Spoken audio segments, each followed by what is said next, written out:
Allah wants ease for you, and Allah does not want difficulty for you. Okay, or He does not want difficulty for you.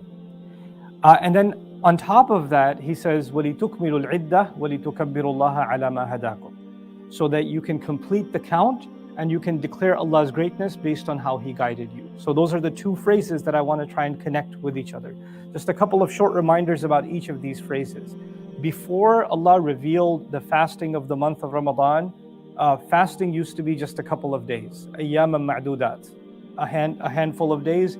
The narrations tell us just the middle 3 days of the month, and that's it, right? So it wasn't, and even that was optional. So whoever could do it can do it. Whoever wants to give sadaqah, they can give sadaqah. It was actually much easier. And then Allah revealed, not only do we have to fast an entire month, we have to do it consecutively, right? And then if you miss any, you have to make it up. So the rules regarding fasting, in a sense, they got tougher. It's also important to note historically that when the ayat of Ramadan were revealed, Muslims were gearing up for the Battle of Badr. So it wasn't an easy time, right? You would think, oh, Ramadan, I'm going to take it easy. I'm going to take time off from work, take time off from all the other responsibilities so I can chill and have an easy Ramadan. This was one of the hardest years in the life of Muslims, in the seerah of the Prophet ﷺ, because they've just barely even set up in Medina. And on top of that, now the enemy is coming at them with full force. So they're preparing for battle, and they're going to go into the battlefield. Actually, it's going to be forced on them during this month.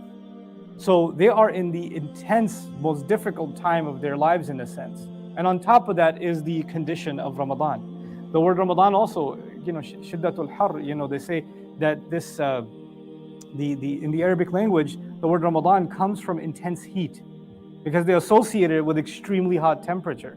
So what I'm trying to set is a scene of extreme difficulty when the Muslims first experienced Ramadan. And in the middle of that, Allah told them, and then by an echo told all of us forever, يُرِيدُ اللَّهُ بِكُمُ الْيُسْرِ. Allah wants ease for you.